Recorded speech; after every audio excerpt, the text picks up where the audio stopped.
Bonjour à tous, c'est Yannick, bienvenue. Donc, comme tous les dimanches, j'ai demandé quelle devait être pour les Français la pensée à garder à l'esprit cette semaine, du 16 au 22 novembre 2020. Et voici ce qui m'est montré. J'ai d'abord la procession du Graal.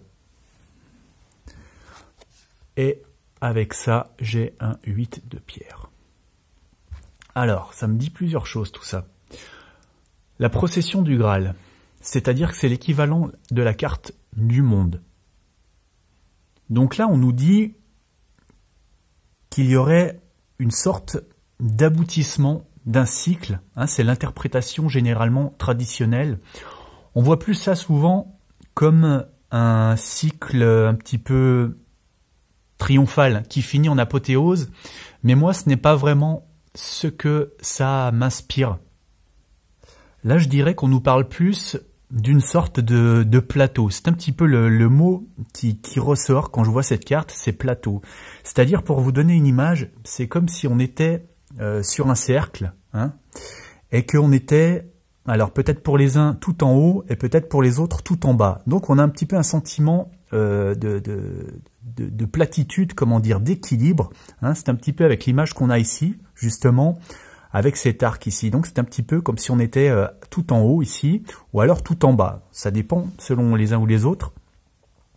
Et donc il y a un petit peu un sentiment presque de calme avant la tempête, ou un petit peu quelque chose comme ça. Et paradoxalement, ce sentiment de platitude, il vient dans une sorte d'agitation générale, j'ai l'impression. C'est pour ça qu'il y a tous ces gens qui marchent, qui sortent ici, qui a cette foule, et en même temps ce sentiment d'équilibre et de plateau. Voilà, il y a quelque chose d'assez paradoxal, je trouve, dans cette carte, cette semaine en tout cas, dans ce qu'elle me dit.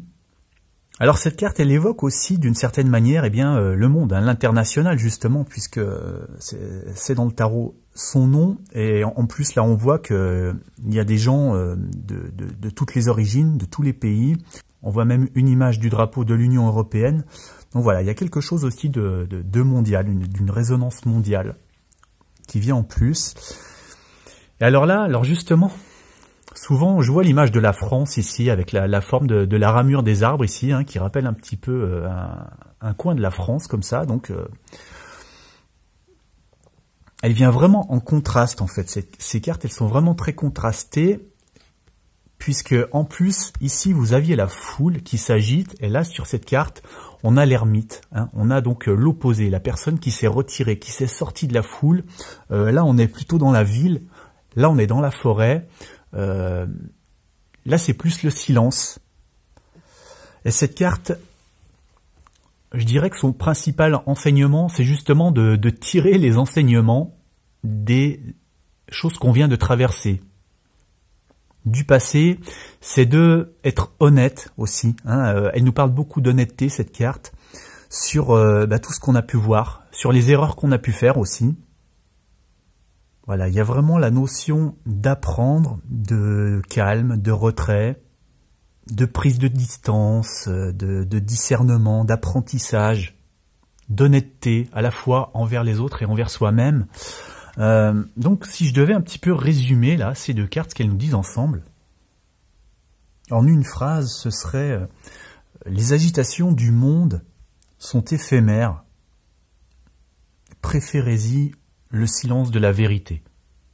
Voilà, si je devrais vraiment résumer, ce serait un petit peu quelque chose comme ça, la pensée de la semaine. Voilà, écoutez, j'espère que ça vous aidera. Merci de m'avoir écouté et je vous dis à très bientôt.